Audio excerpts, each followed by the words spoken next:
কেইদিনমান আগতে আমি বিধানসভাত এখন ৰিপৰ্ট পালো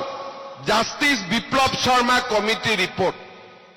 এপিএসসিত হোৱা দুৰ্নীতি টকা কিমান লৈছে তো লিখাই আছে 1 কোটি 1.5 কোটি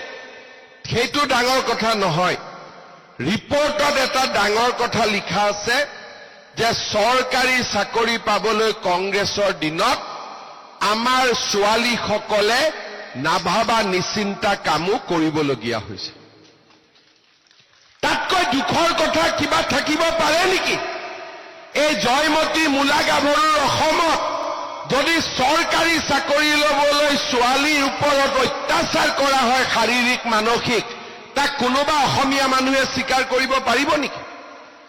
এবোৰ মই কোৱা কথা নহয় ন্যায়াধীশৰ ৰিপৰ্টত এই কথা ইনক্লুড কৰিছে তাৰমানে আপোনালোকে চিন্তা কৰক মাটি দালাল থালান দালাল চাকৰি দালাল কংগ্ৰেছৰ দিনত ক'ত কি নাছিল চিন্তা কৰক মাত্ৰ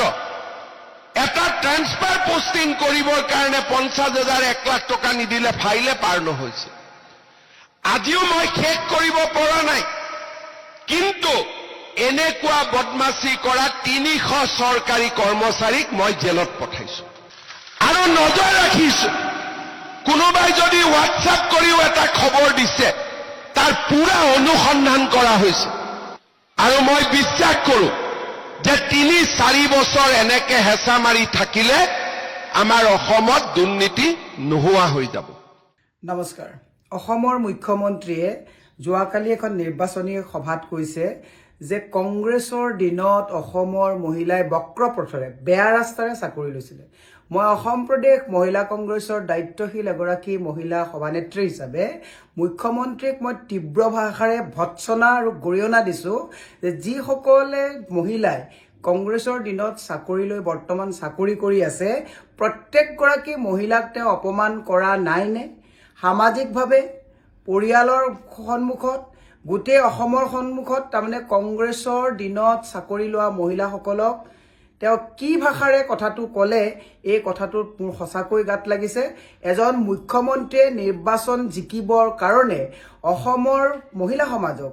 যিটো কথা কৈ তেওঁ কটাক্ষ কৰিলে বিপ্লৱ শৰ্মাৰ প্ৰতিবেদনৰ কথা ক'লে মই মুখ্যমন্ত্ৰীক ক্ষমা খুজিবৰ কাৰণে মই আহ্বান জনাইছো আৰু মুখ্যমন্ত্ৰীয়ে এনে ধৰণৰ নাৰী সমাজক লৈ বিকৃত মানসিকতাৰ যাতে ৰুচিবোধৰ যাতে প্ৰমাণ নিদিয়ে তাৰ কাৰণে তেওঁক সাৱধান আৰু সকিয়নি দিছো যে মুখ্যমন্ত্ৰীয়ে মহিলা সমাজক যিটো মানে বেয়া কথাৰে তেওঁ বক্ৰপথৰে বেয়া ৰাস্তাৰে চাকৰি লোৱা কথাটো কৈছে সেইখিনি সময়ত তেওঁ কংগ্ৰেছৰ দলত আছিল নে নাছিল তাৰমানে মুখ্যমন্ত্ৰীয়ে বেয়া কামবিলাক তেওঁৰ দিনত তেওঁ কৰিছিল নেকি যেনেকে ৰাকেশ পালক তেওঁ লৈ গৈছিল বুলি আমাৰ হাতত খবৰ আছে তেনেকে যিসকল মহিলাৰ কথা কৈছিল তেওঁ বেয়া পথৰে মহিলাসকলক লৈ গৈছিল নেকি কাৰণ সেইখিনি সময়তো তেওঁই উঠি ৰজা বহি ৰজা আছিল